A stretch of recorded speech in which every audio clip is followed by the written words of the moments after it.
All right, welcome to the Hobby CNC with Dave show.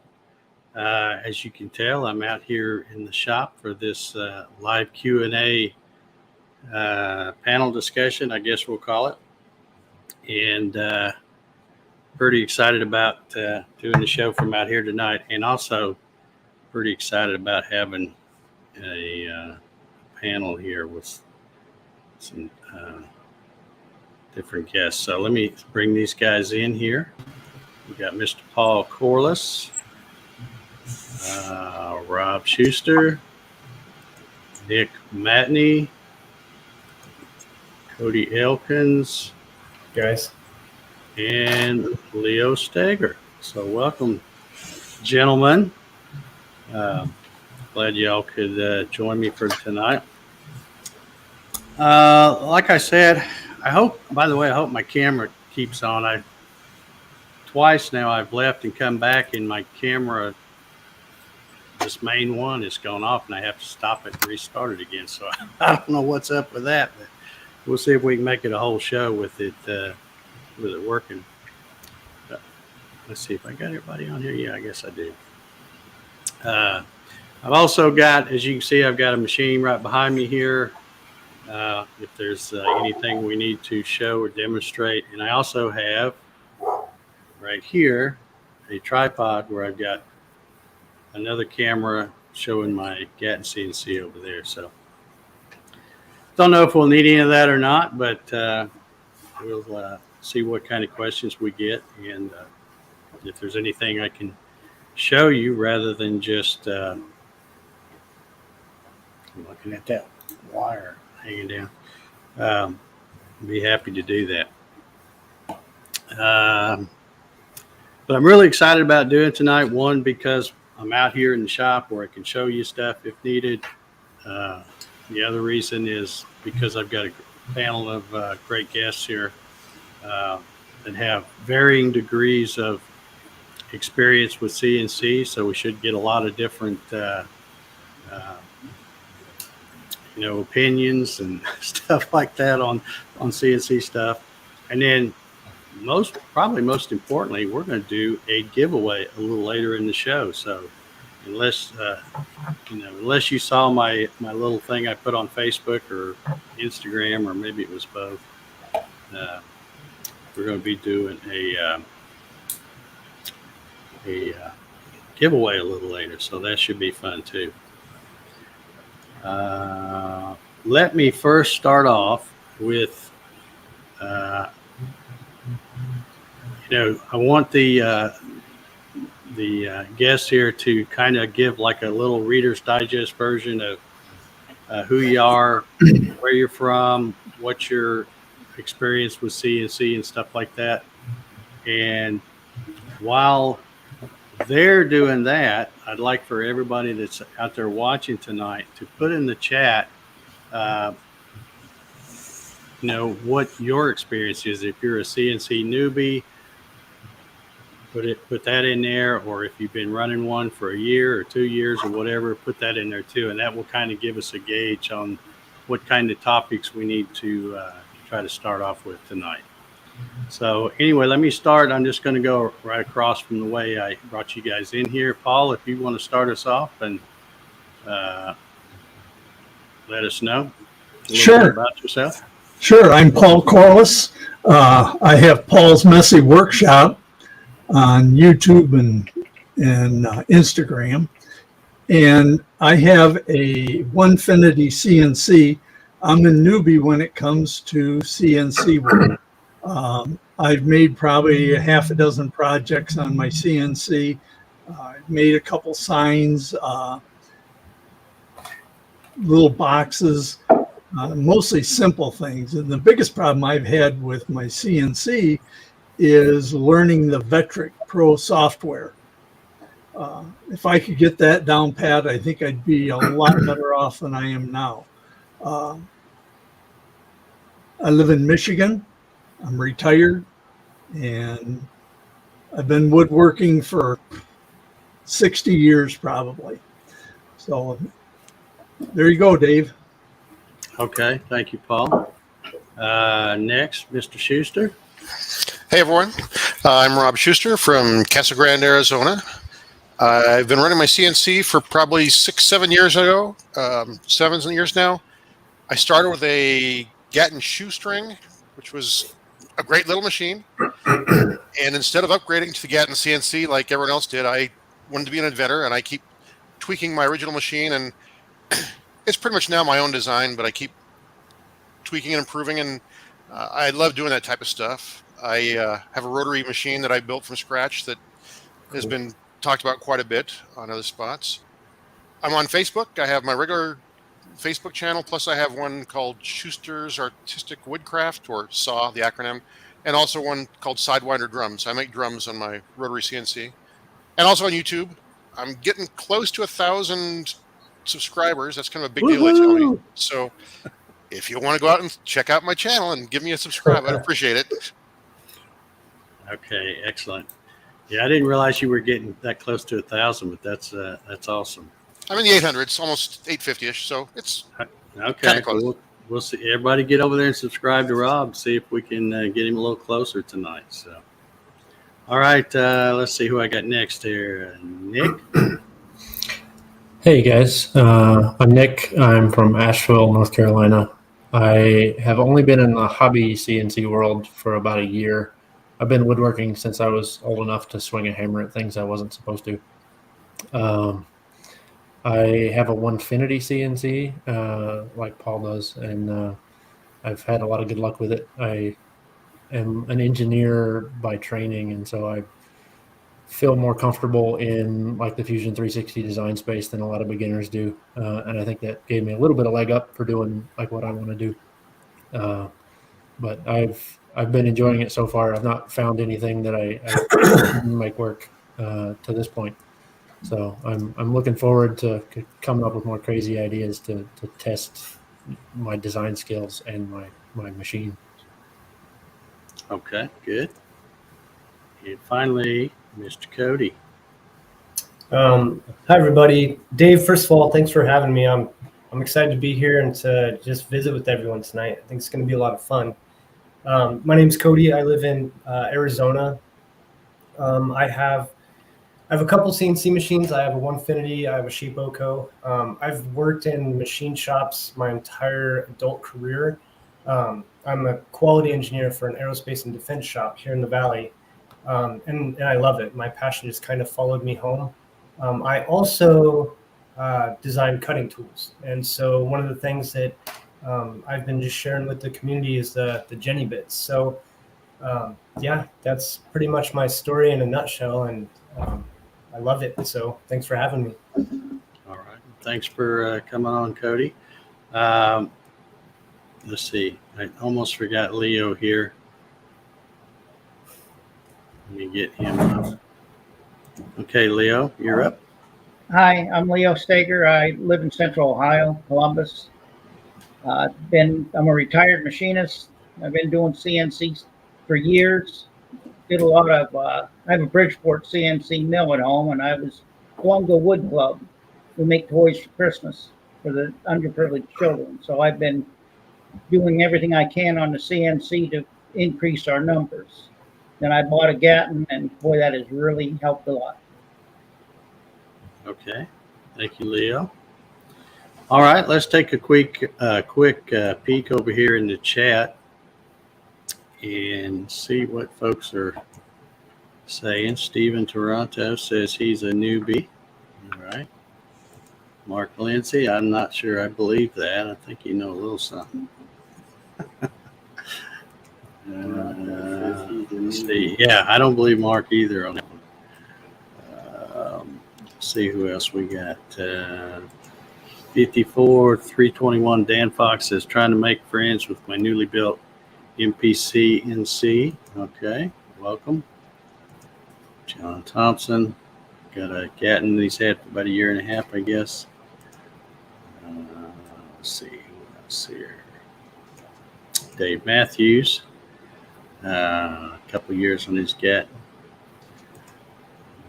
Dan McKnight's got a Onefinity. A lot of Onefinities out there, and they're well represented tonight, I think. Let's see who else we get. Another Dan says I'm a newbie. Trying to get it down. Okay. Clyde says I have 2 CNC milling machines, one big, one small. Built a Gatton. Made minor changes by making my own stuff. Also retired machinist. Okay. All right. So we've got quite a diverse group, not only here on the show, but is in the chat as well. This guy here, Bob Woods, you might know him from Bob CNC fame. Yep. Bob. Good guy. Let's see who else we get. Let's see. Mark says he's got 7 years with the CNC, coming up on 5 with his Gatton. Pete's got a big boy there, 60 by 120, Avid. Lou runs a Shark. 3DHB is the MPCNC. Earl says, me and my Gatton still new. Okay. All right, I think we're caught up. And by the way, as we go along here, if you have any questions for any of us, just put them in the live chat here. And if you would put a QQQ, especially that's important tonight because it looks like my sidekick's not here. So I'm going to be following, trying to catch the chat and as well as pushing all the buttons and stuff, looks like. So if you would put a QQQ or something like that in front of it, and that'll help me spot the questions a little bit easier. And anyway, who wants to start us off? I'm going to start with the first question. And this is kind of regardless of how much experience you have, but what was the most challenging thing for each of you? What was the most challenging thing when you first started to get into hobby CNC? What was it? The machine part? Was it the software part? Was it the controller software part? What was the most challenging for you? And let's start with Paul, and we'll go around the horn here. Well, the most challenging thing for me was I didn't realize what I was getting into. I had watched a lot of videos on what a CNC could do, how everybody it seems so easy just to slap down a piece of wood and it would just cut out something amazing. And so I ordered the Onefinity. I looked at a lot of different CNCs. I almost bought one for Gatton CNC, but I didn't want to spend the time putting it together. So I bought the Onefinity. I was one of the ones that waited months to get it. I think I had close to a 4-month wait to get it. I got it all together and I looked at it and I thought, now what do I do? And I had started watching Mark Lindsay's videos on the Vectric software. So the first thing I did, I put a piece of wood on it and I made a test sign. And that's how well it came out because I forgot to set the corner where the corner should be. And I've improved from then, and I got busy making little boxes, and they were kind of fun, and they were easy. But I'd say the hardest thing was figuring out what it would do and how to make it do it and how to learn the software. Okay, but you're watching Mark so that. Oh, he's been a lifesaver. I've learned so much from his videos. It's incredible. Yeah, well, there's a I don't know how many he's got now, but he's got a ton of them from the very beginner all the way. I think in the beginner series, he's got like 51 videos, and then it goes on from there. Yeah, he's a great resource for picking up the software. So, all right, how about you, Rob? You know, when I first got started, I was most concerned about money. I had 2 kids in college at that point, and I had no spare money. And that's why your video series, the shoestring project, or what do you want to call that caught my eye. I was nervous about electronics, so I did the Xylotex kit. But now I've built my own board since then, and it wasn't that hard. I there's good information out there. But I was trying to do everything as cheap as possible. I was using free software, and then kids got to college, and I can afford Vectric and or VCarve, and the world is much easier when your kids are out of college. But I was doing it truly on a shoestring. That was how I was doing it to start with, and now I sell some stuff. I make some money doing it. It's a hobby. I'm not trying to get rich or to have a business, but I'm also happy to make a few bucks here and there. But yeah, money was the first thing that really concerned me. It's a tough hobby if you're pinching pennies. It really is. But Yeah. Well, that's why I named that series "How to Build a CNC Router on a Shoestring Budget," because I was wanting to show people that you don't have to spend the big bucks to get started in this hobby. yeah, it got me going. And I remember back in the day that we were all a bunch of us building it, and Mark Lindsay was building the same time as I was. We were asking questions back and forth and chatting online how to do stuff, and it's kind of cool how he's famous now. Yeah, you bet he is. All right, let's go see what Nick has to say on that topic. So my biggest challenge is probably a little backwards from most people. My background is in industrial manufacturing environment, and so we worked with big $100,000 CNC machines, CNC lasers, and 5-axis mills, and all sorts of things. And so I had worked in and on and around those machines and understood how they worked and how to navigate them and how to interact with the controller. And when I bought my Onefinity, I kept trying to make it do things that it couldn't do. And so I'm used to all those bells and whistles, and had to retrain my brain to work with a simpler set of tools. That's not to say that it's not capable, but it's not $100,000 CNC either. Okay. I just had no, I'm not going to be able to do it like that. I'll try to catch you here in just a minute, JR. Okay, let's go with Cody. So I think I can relate to both Nick and Rob. So being married and having, now I have 4 kids and working full time and then running a side business, time is always my enemy, I feel like. And I'm, to kind of play into that is when I first started, it's funny, I saw Bob was in the comments. I started with the Bob CNC, and I started with the Universal G-Code Sender. And so when I first got started, I was learning how to, run all my CNC programs, through that. And then I moved on to like easel, and then I moved on to like Carbide Create. And then finally I landed with Carveco. And so I think just kind of bouncing around from all the different softwares was kind of a struggle.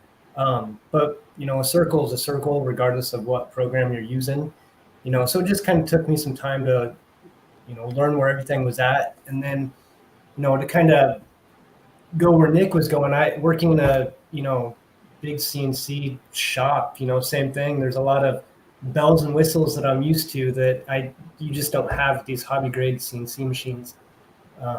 So not to say that that's like a huge struggle. It's just one of those things where it's like, I don't know, I guess sometimes I feel spoiled and then I get home and try to do something on my machine and it's like, oh yeah, I can't do that.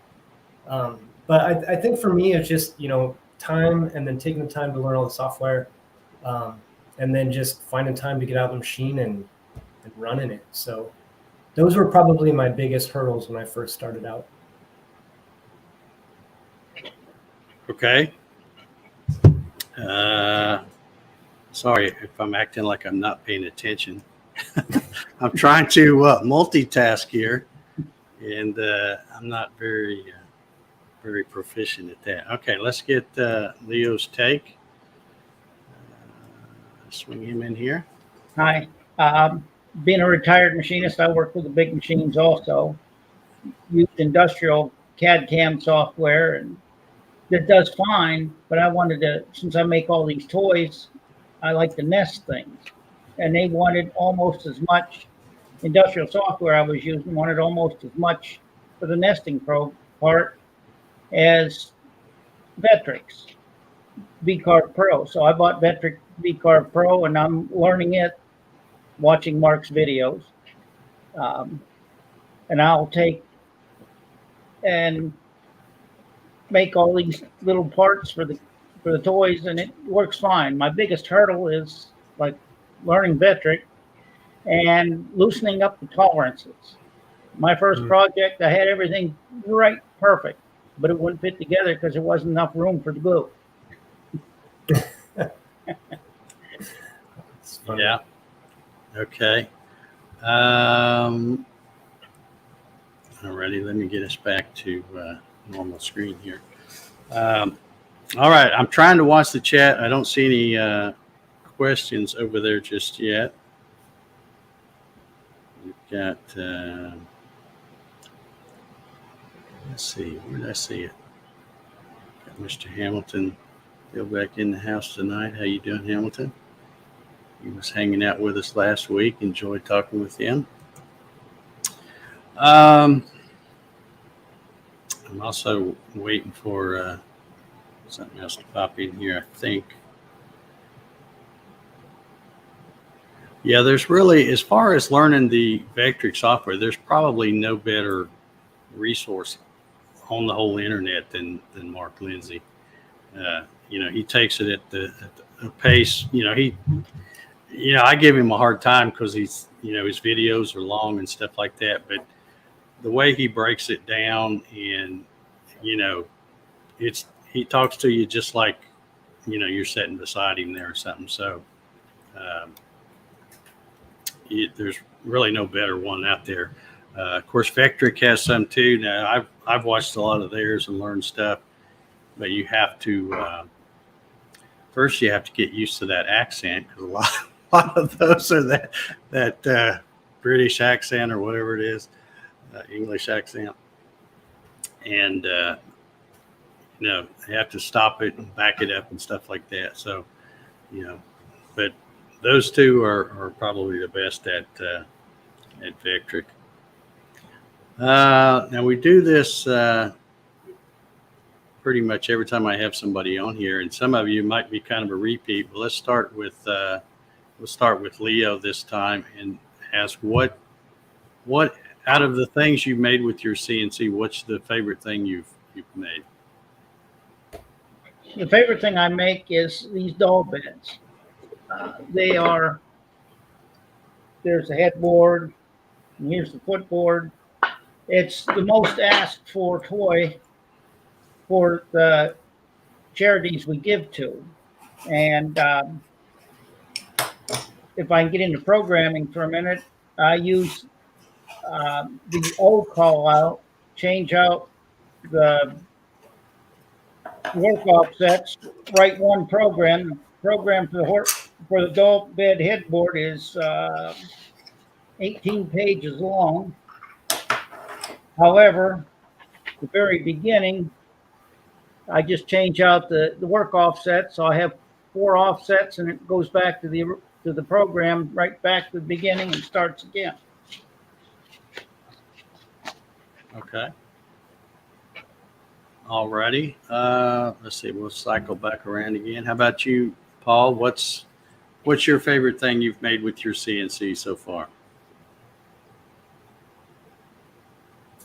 Oh, I think he's muted. We're muted there, Paul. There you I'm go. gonna quit hitting that mute button. I made a sign for my brother, and it was like 14 by 18. And he gave me a rough sketch what he wanted. I went in Vectric and designed it, and I made it on the CNC. And when I got all done, when I made it, I put Aura Mask on the wood, and then after I got done, I painted the areas where I had V-carved it, and I was very happy with it when it came out, and I gave it to him, and he says, "That's exactly what I wanted," and so that made me feel kind of good. So that's my success story. I thought I had a picture of it, and I was just looking for it, but I couldn't find it. Okay. All right. Let's see who's next here. How about you, Rob? I think I might know what one of your favorites might be. I do like making the drums. Though I've got like 6 or 7 drums sitting around the house right now. So my wife is. I just got the look from her actually. It's time to get rid of some drums and before I make more. But yeah, I enjoy that, and I'm trying to get into 3D work, but it's so time consuming. But yeah, I like the one-off weird stuff. I know a lot of people do make 500 something, sell them, and to me it's just a hobby. I do one thing at a time. But yeah, the drums and the drum CNC, that's pretty special too in my mind. Okay. All right. Let's see who we got next. Every time I shuffle these, I get confused on where I'm at here. Okay, Nick, how about you? What's your favorite thing that you've made with your CNC? I did a wooden Connect 4. That was a lot of Is fun. it one of the big ones? I've seen people make those really big ones. I don't know, maybe 10 inches by maybe 8 inches. Oh, okay. And there was some magnets in it, and so you could like take the top off and nest it down into the base, and the little pucks would set down in the base. I thought I had a picture of it on my Instagram, but apparently I don't. I'm going to find a picture of that and I'll share it later. Okay. Have you ever seen those Connect 4 games that they make that are really big that you to play like outdoors around when you're having a barbecue or something? Those are pretty cool. I like those. This one was a friend of mine requested it for a niece or nephew for Christmas, and I gave it to him a couple weeks ahead of time, and he changed his mind and got her something from Walmart and kept it for himself. Okay. All righty. All right, Cody, how about you? What's your favorite thing? Am I allowed to have 2 favorite things? Yeah, I think you probably are. So I think one of my most favorite projects I worked on.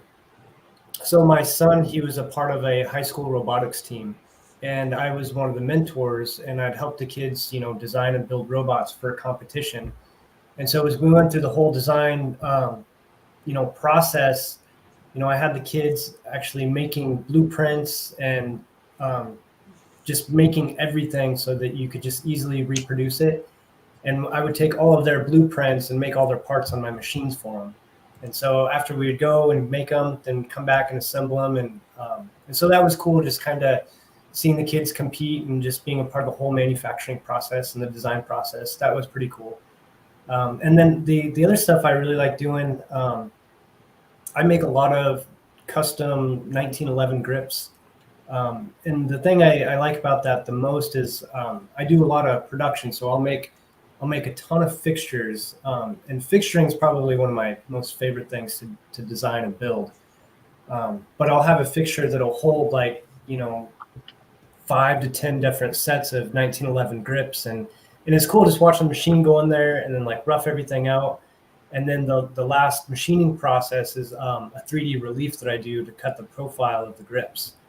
And so I think those are probably my 2 favorite projects that I've been working on.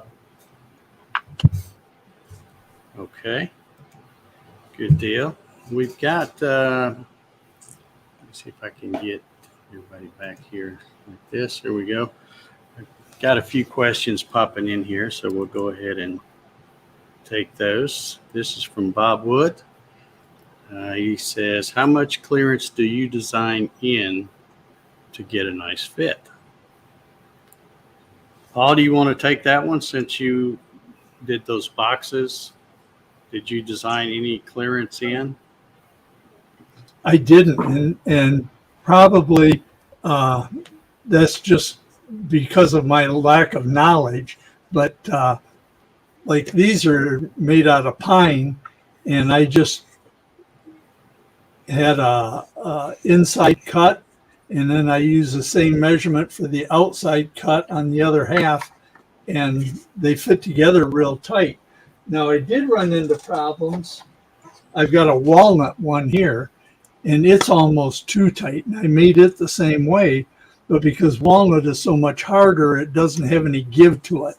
And I think if I was going to make one out of hardwood again, I would put in, I don't know, maybe 5 thousandths or something like that, just so there'd be a little room in there. But mostly it's just ignorance on my part on to whether I should or not. So you're saying it was dumb luck then? Dumb luck, exactly. 100%, 100%. You know, the idiot that doesn't know what he's doing and it comes out perfect. You know, that's, yep. Yeah.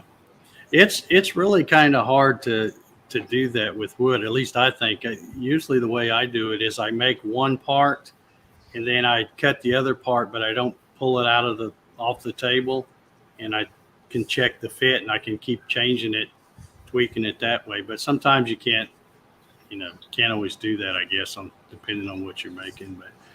But anybody else want to chime in on that one? I got something on that. When I made that puzzle drum, I was doing like 15 thou clearance on that, but I learned something on that the bit will, of course, deflect, spin out, or run out. But I learned that as it goes down, the gap actually gets a little wider the deeper you go. So if I had two pieces, I put them together one way, it wouldn't fit, but the other way, it would fit. And so it has to be the spin out. So it worked great for going in one direction, but then when I was trying to cut the drum, I had to hammer the heck out of that thing to get some of those joints to go together, and it worked in the end. And I watched a video for another guy is it Frank Howarth? Frank something? Frank Howard.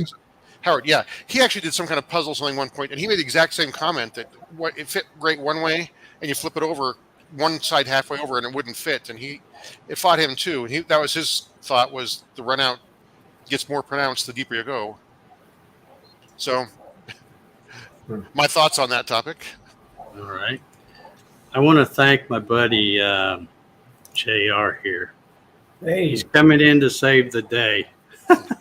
He sent me if you saw me fumbling around with my phone a while ago, JR had sent me a text message and said, hey, if Ryan's not here, I can come in and help you watch the chat and stuff. So thank you, Mr. JR, for coming in. I know you've got experience because you've done a few live streams and stuff. So if you would just help me keep an eye on the chat.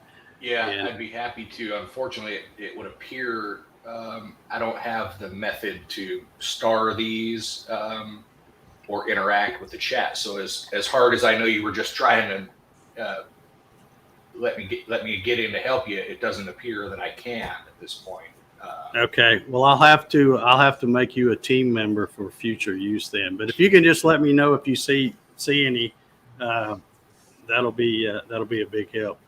And we've got another question here that this is for the whole panel from Hamilton. He says, for the whole panel, is vacuum work holding worth it? I use a lot of hardwood with double-sided tape and screws. Could a vacuum table replace the tape portion?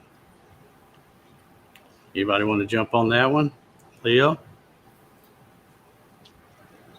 Oh, I think you're muted, Leo. Okay, I'm sorry. That pesky mute button. Vacuum tables are good if you're doing a lot of work. Mhm. My brother has a big machine with a vacuum pucks on it, and you can put something down and it will not move. And that's all he uses is vacuum, but he's got the ability to do that on a regular basis. But if you're just doing one or two pieces of double-sided tape, and super glue is the best way. Okay. Anybody else want to chime in on that one? The only thing I ever use is blue tape and super glue. Yeah. Okay. Blue tape and super glue. That seems to be a real popular method.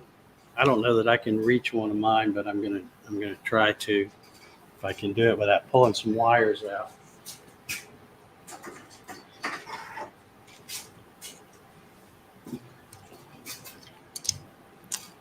Let's see how I can do this here. This is my tried and true method. As you can see on both my tables, the one behind me here I use T-Track with the MDF strips, and I also use that over here. Let's see, you can't see that, I guess, unless I do that.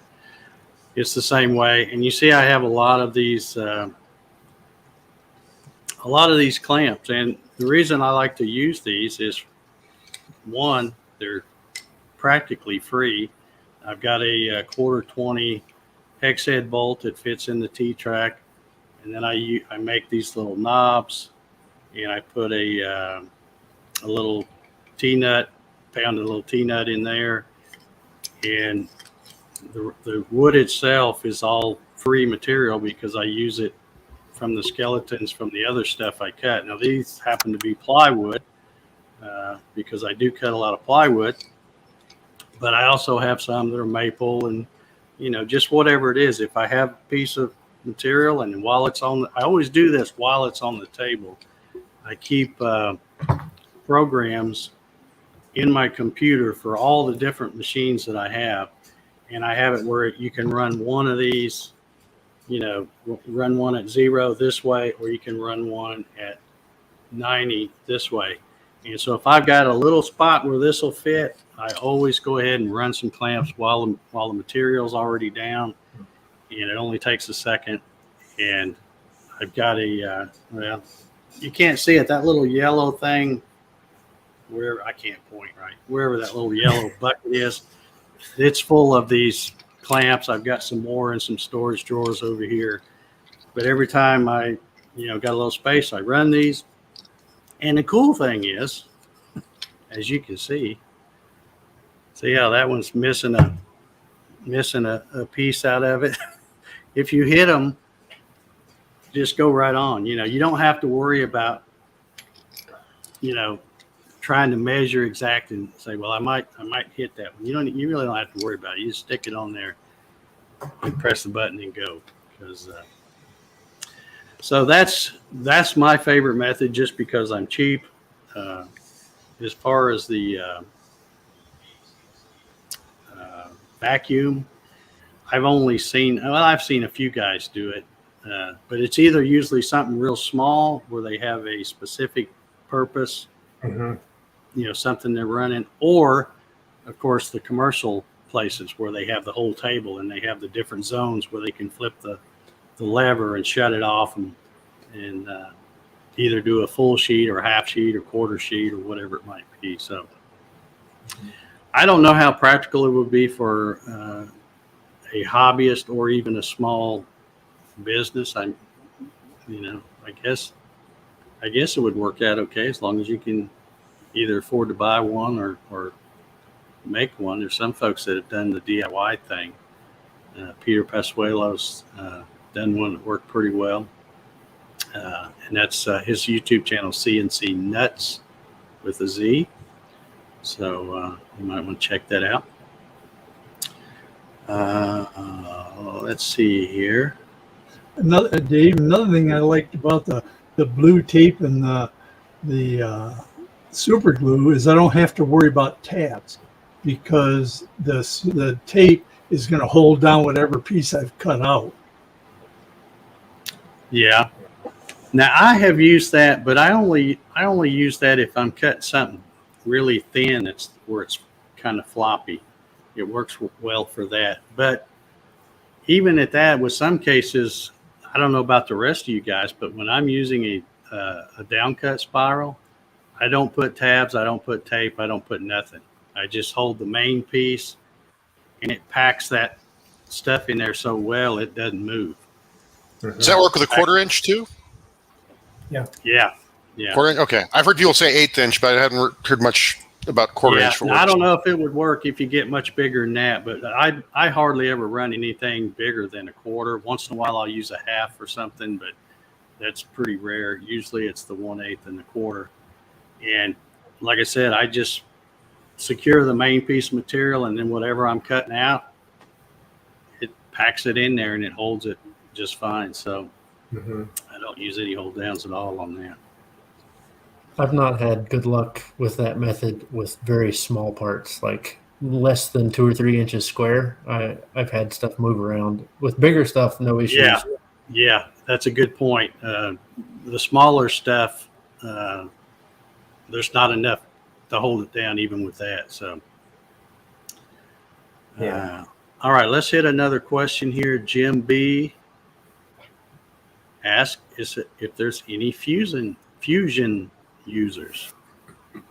So, okay, we've got one Fusion 360. All right, do you have a specific question, Jim, about Fusion 360, or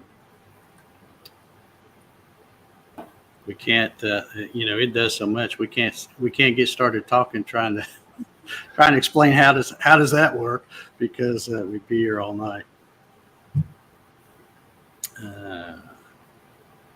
Let's see. I've got another question from Pete. He says, "Do you measure your bits and enter that value in your design software when doing clearance fits?" Anybody want to take that one?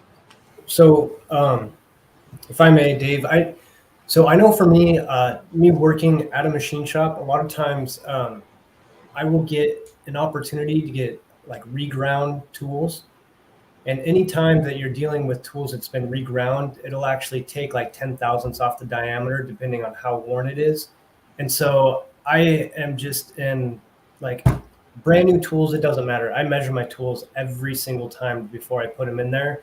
And so for me, I think it's a good practice to do, especially if you're ever using regrinds, because if you're running a program and you're using a 1/4 inch, end mill to cut out your profile cuts, and your end mill is, 240 thousandths, your tolerances are going to be off, especially if you have some type of fit, assembly process that's after that.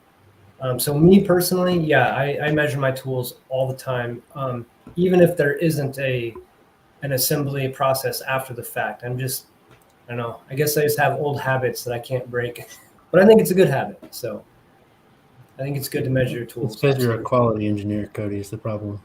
Yeah, see, that is it. Yes, I'm broken. I can't help it. So I measure my tool bits too all the time. And then I've also cheated. If I need a little more fit or a little less fit, I change the size and lie to the program to get the fit I need. I would, I'll argue the other way, just so there's a contrasting opinion. I use Makita trim router on my Onefinity, and so that's a standard like pinch collet. It's not an ER20, or it's not a nice collet. And so if I have a little dust in there, I'm getting a little deflection on a deep cut, like was mentioned earlier, and I think I'm going to end up with 5 thousandths off of what ideal would be anyway, and that's generally more than what you would expect to see, unless you're dealing with like a regrind, like Cody mentioned. A couple thou on the diameter, I don't think you'd even notice with the tolerance stack up, at least not in my setup. Mm-hmm. Okay. I have measured some bits just to check to see how close they are, but usually for everything that I do, they're close enough. A 1/4 inch is usually 248 or 249 or something, so that's plenty close enough for the kind of stuff I do. And I am one of those people. I may be alone here in this, but I don't get anything sharpened. I go through a lot of bits, and I save them for other things, or if I'm going to cut something and I don't care if I break the bit, I have a little Sharpie, and I'll mark the shank tip of them and save them in one of my little holders. And, say I'm going to try to cut something with aluminum. I'm like, I'm probably going to break a bit. I'll grab one of those and use it to test on that or something. Or I also use them on both my machines. I have taken a 1/4 inch end mill and just run the spindle around and put just a little blind hole across, a few inches in from the edge of the table. And then I like to use my 1/4 inch end mills, stick the shaft in the hole, and then I can pull something against it. And I know that I've got it parallel with the gantry. So just a poor man's, stop block, I guess. Right. And once I get it fastened down with my cheapy clamps, then I pull the bits out and throw them over to the side. Dave, I do want to clarify on something though. So I personally don't like go and get bits reground for my hobby grade CNC machine because I don't have the option to use a cutter comp in the controller. So, at work, I have those nice big fancy machines like Nick was talking about, where I kind of have those, options to go in there and use a regrind for whatever I'm doing. And because of that, I'm just kind of trained to always check my tools, but I'm not checking my tools before I put it in my hobby grade CNC machine because I'm using regrinds. I just do that because I do it all the time. And I've heard horror stories too.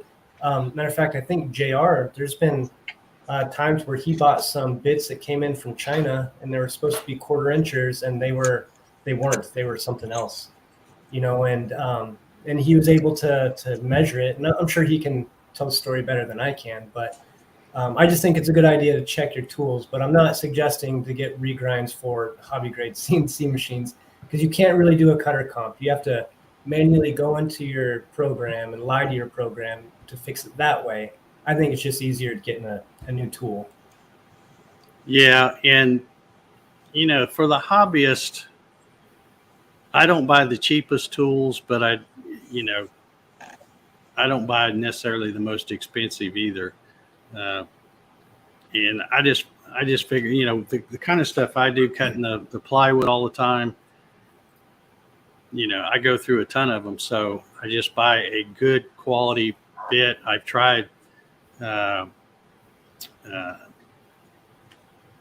see, Whiteside, CMT, and the Freud bits, I guess is what it is.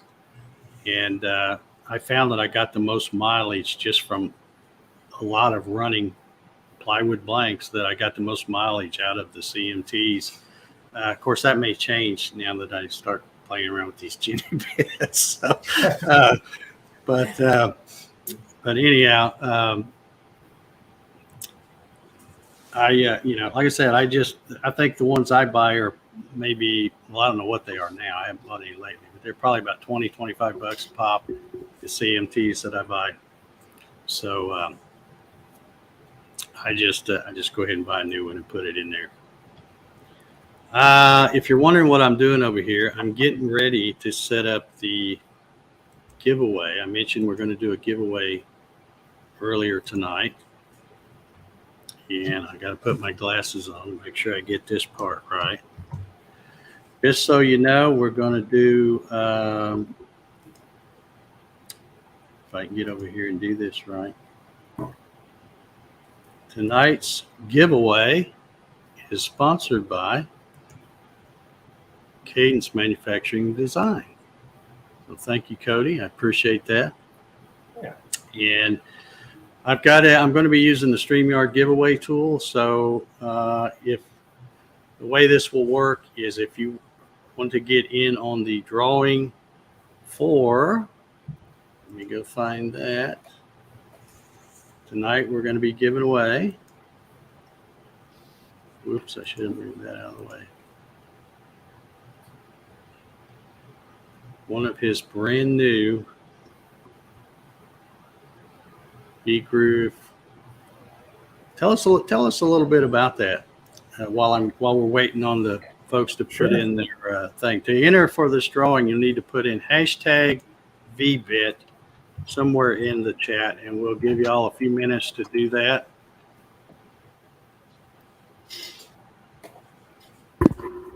Yeah. And while we're waiting for those to come in, Cody, if you'll just tell us a little bit about this new bit. Sure. So what I've, all the stuff that I've been doing and working on and developing, I've always had the hobby grade CNC machines like in mind, right? I'm in the community. I'm a part of the community. I talk to a lot of people who are working on different projects. And everything from the compression bits to now, my V bits. And a lot of people were asking me, hey, when are you going to come out with V bits? And so I started working on this project actually months ago. And one of the problems that I saw a lot of people were having is when they were V carving, especially on projects that's using like ore mask or using, doing projects that's already pre-painted, pre-stained. I saw a ton of pictures and videos of the ore mask like lifting up or even the wood like chipping out and people having to go back and re-sand after it's already been painted, And so me working in the environment that I do, I was like, man, we should make a downshear V-bit. And as far as I know, this is like the world's first downshear V-bit. And so I went to the drawing board. I had a couple made up. I sent them out for testing. They cut really, really well. Made some changes, got some more bits made, went through the whole process again on getting it tested. And I finally landed with what I actually released yesterday. So I started the pre-order for the new 90-degree downshear V-bit yesterday, and it sold out in a day. So for this giveaway tonight, it's the only one left available. So so I'm pretty excited to be able to give this out. But what's really unique about it is there's a couple things. With V-bits, a lot of times what I've used in the past, it's usually just a 2-flute V-bit with brazed carbide tips. And the problem I always ran into, the 2 flutes, they never truly go to center. And so the bottom of my cuts, the bit was just plowing through. It wasn't truly cutting at the center. And so what I did is I wanted to move away from brazed carbide altogether, and I made my V-bits out of solid carbide, 3-flute. And I don't know if you can see it very well, but what I did is on this bit, with it being 3 flutes, I relieved 2 of them back and only 1 goes to the center. And so what's really nice about that is with 1 flute going to the center, it makes the tip of it act like an engraving tool. So you should get really nice clean cuts at the bottom of your V. And then with it being downshear tool geometry, it's pushing the fibers down into your material. So it's going to give you a really nice top finish as well. So I think for a lot of people who are doing a lot of V carving, especially on projects that are, masked or painted, I think it's going to be a big deal. And I'm super excited for these. And I'm happy to get them out and share it with everybody. So I think that's pretty much the gist of it, of the bit. In addition to being solid carbide, I also gave it the zirconium nitride coating, which can increase your tool life up to 3 times. It, helps manage heat and get the chip up and out faster because of lubricity value in the coating. And so, yeah, that's pretty much it. The world's first downshear V-bit. Quick question for you. What angles are you selling those? What angles are they? So the first one I'm starting with is 90 degree. I already have the 60 degree V-bit. The beta bits, I should have them off the machine next week for testing. So I just released the 90s. Honestly, it's probably going to be about a month or maybe 2 months for the 60 degree, just because, machine shops are so busy in the valley right now. It's hard to get machine time. That and other big companies are buying up all the time. So, so a little guy like me, it's hard to get machine time. But I'm super excited. I'm stoked. Okay, just a reminder to everybody out there watching, make sure you put the hashtag VBit exactly like I have it on the screen right there. We've got about 31 entries so far that is counted, and we'll be drawing that here in just a little bit. So I'll give you all a few minutes more to get that hashtag in there. It looks like we've got the Wolfman's joined us. How you doing, buddy?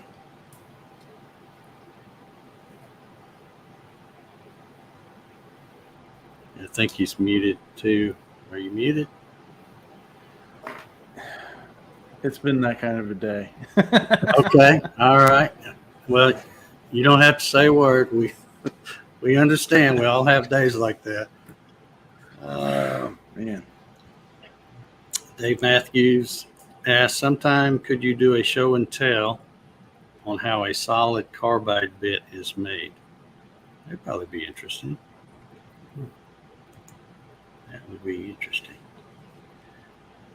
JR's over there. So Throwing if cash at me again. He's thank you for the super chat, JR.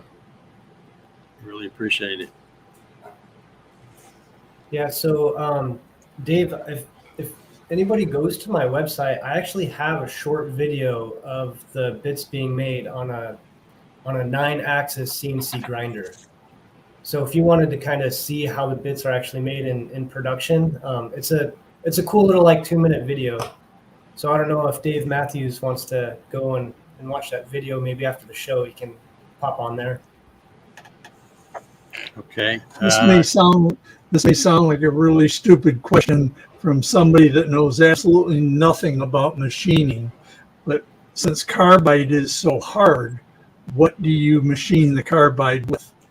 A message has been So they actually you don't machine it with a conventional cutting tool. You actually use grinding wheels. So these big machines, they have these wheel packs that they put together, and it's actually a stone. And they'll go in there and they'll dress the stone. The machines specifically that are making my bits, it's really cutting edge technology. It's pretty incredible. A robotic arm will actually go in there, grab the tool, it'll probe it and actually measure the diameter of your tool, and it can measure the diameter of your grinding wheel to make sure that the tolerances are held throughout the whole manufacturing process. From the first one to the very last one, it'll actually go in there and measure and monitor the process as it's going in there and grinding all your tools. It's pretty incredible. It's like watching a campfire. Like, I love watching those machines. Yeah. Now that little video you talked about, that's on your website. Uh-huh. Okay, so that's his website. I have up on the screen right now, www.cadencemfgdesign.com. If you want to go check that out, Yeah. It's pretty cool to watch. I think on the homepage at the very bottom, it's just a little clip you can click on, and you can see the machines being made, or the bits being made on the machine. Okay. One more quick reminder, if you're just joining us tonight, we're getting ready to do the giveaway. Going to be going just a couple more minutes, give some more folks a chance to get in. You want to put hashtag VBIT, which is shown on the screen there. Put that in the live chat, and you will be eligible for the drawing. And we're going to do that here in just a minute, because we're just right at the top of the hour. So any other questions for the panel that anybody might have? Oh, I do have one over here. Let's see. Hamilton says, question for Cody. How do you feel about, I think he means bits and bits, I think is the name of that company, or bits, making their own version of the Jenny? I don't know. I think Jenny speaks for herself, So, originally when the Jenny was created, it was to solve a rigidity problem I was personally having in my garage. You know what I mean? And so I think it's kind of flattering seeing somebody copy kind of my idea and my design. And really, I don't even want to say it's like my idea or like my design specifically, because I feel like the Jenny bit, it stemmed from having conversations with people on Facebook. I was talking with, people and talking about tool geometry and what works and what doesn't and what people wish they saw, and it was from those conversations that we had that led to the genesis of the Jenny bit. And so to see a company kind of do the same thing, it makes me actually feel kind of good. I mean, it means I'm doing something right.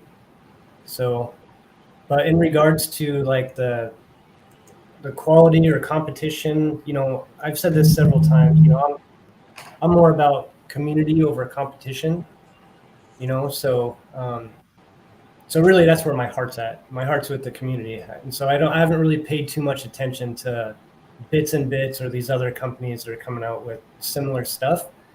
I don't know. So that's kind of I haven't really looked into it too much, but people have sent me some videos and stuff of other companies doing the same type of stuff I've been doing with my tools.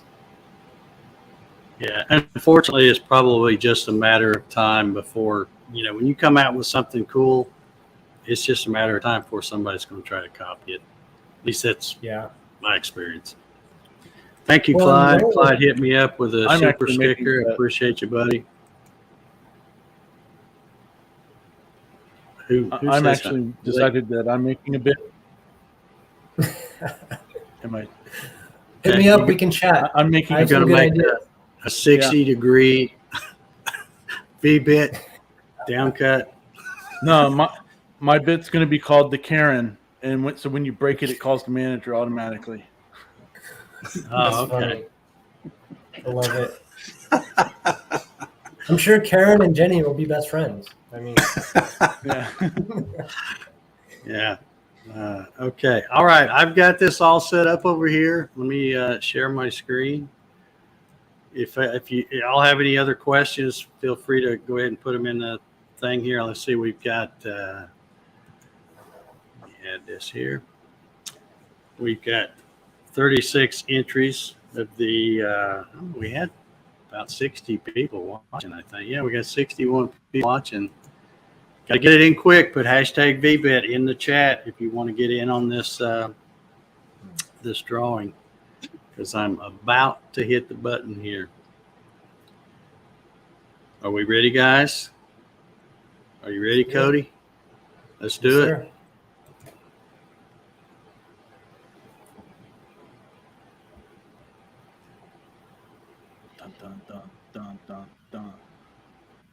Rick Hepburn. Awesome. Rick Hepburn, congratulations. You are the first official winner of a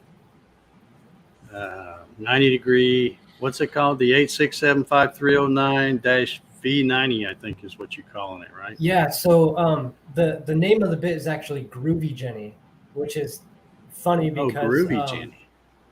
So when I released this, I actually reached out to the community and I was like, man, you guys have named all the other bits. We might as well have you guys name this one too.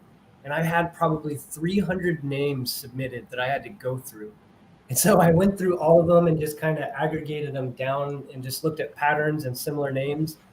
And I honed it down to 3 different names, and the community voted, and everyone picked the Groovy Jenny. So that's the name of this bit. Okay, Groovy Jenny. Awesome. All right, cool. Let's see if we got any other questions. I'm trying to scroll through these. I don't think I see Mike over NLTNW says, I'm afraid to win because then I would have to clear out my garage and buy my first CNC.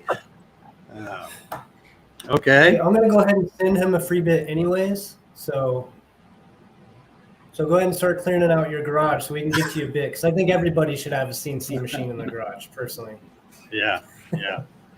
Or 3 or 4 or, who's counting? Yeah, exactly.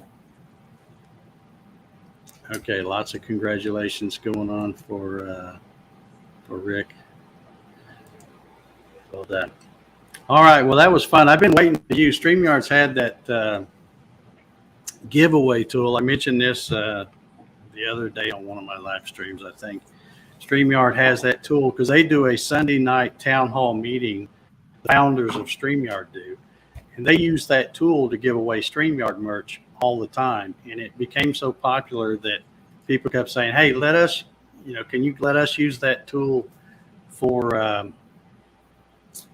to do a giveaway on their live stream. So I'll even show it here in case anybody's interested. But if you just go to put this in, StreamYard.com/giveaway, it pulls up that, and then you just put in the hashtag that you want to use, tell it what live stream, and it will search. And the cool thing is it automatically, if you get somebody that's, puts the hashtag in there 40 times trying to get trying to game the system, it weeds out all of them but one per person. So makes it nice and fair. And lot of fun to use that. So I hope I'll be using that a lot during these live streams. Let me check one quick time. We're already over an hour, and we need to wrap this up here.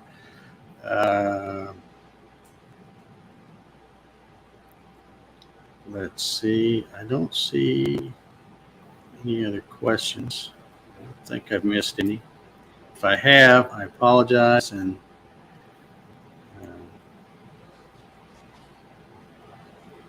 all right, this is Jerry Brown. He says pre-order says out of stock on the Groovy. So they sell out that quick? I sold 200 of them in less than 24 hours. Oh, I guess it was like right at 24 hours.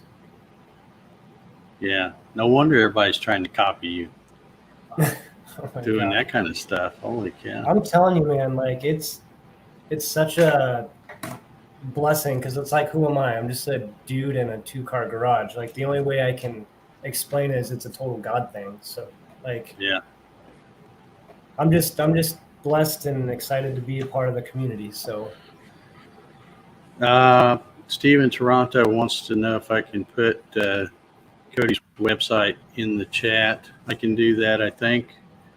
You go over here and grab it off of. Let's see if I can do this. I have never clicked the mouse button so much in my life as I have tonight. Okay, I'm going to put this over here straight on the YouTube chat, so you should be able to. Oh, wait a minute! I copied the wrong one. That's what I get trying to do something without my glasses. Dave, I can put it in there if you'd like. Oh, I That'd be must easier. have messed it up when I did that, because now I've changed your. Oh yeah, I didn't mess that up. I copied over your website, but it's. Can you put it in the YouTube thing, Cody? All right. I just I think did. I can do it.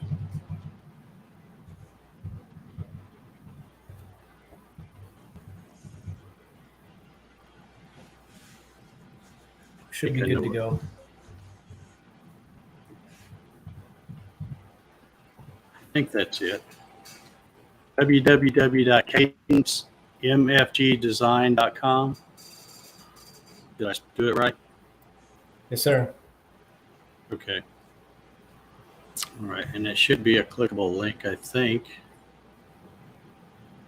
I don't know. It doesn't look like it's like it is. Yeah, I totally blew that one because I copied that other one and put it over yours. I don't know how I did that. Anyway, we're going to wrap this up, I guess. I don't see any other questions over there. Thank you all for joining tonight.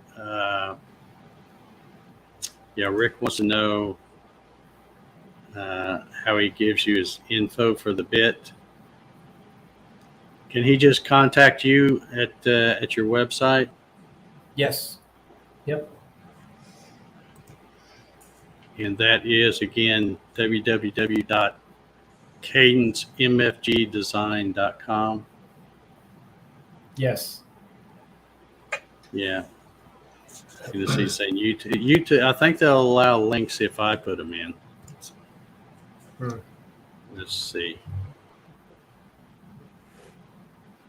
I don't know if I can do this right or not. I'll try it again. Yeah.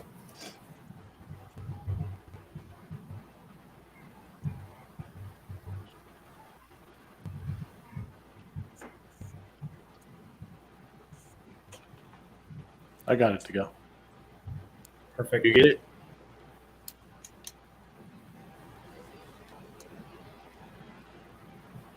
Okay. It'll show up there in a minute if mine's not working. It looks like it's, I don't know if it's turning into a link or not. Anyway, all right, we're gonna wrap this one up and get out of here. Thank you, Cody, for sponsoring tonight's giveaway. I appreciate that. Yeah. Thanks for having me on. And thank you guys for coming on tonight. It's been a lot of fun. And before I go, I just want to remind folks that the reason I'm sitting out here in my shop is because I want to be able to, if anybody asks a question, like how do you do something that is better explained by showing instead of just talking about it. That's why I'm out here. I had everything, I got machines running here where I could show something tonight, but I didn't know what kind of questions we got. And I know you guys probably didn't know that I was going to be doing that. But in the future, if you have something you'd like for me to show, or whoever I have on the panel, if you can do the live stream from your shop, that's fine too. Just let us know what you want to see. And whenever we're doing one of these Q&A type things, we'll have machines available where we can show you, the answer to your question besides just trying to tell you about it. So I've got all kinds of stuff that I have available here. I didn't even show this because it didn't come up, but let's see, where did I put it? Yeah, see, I even had this ready because this is set up for my Gatton CNC, which is right. I got to do it this way, I guess. No, that doesn't. That's not going to work that way. Well,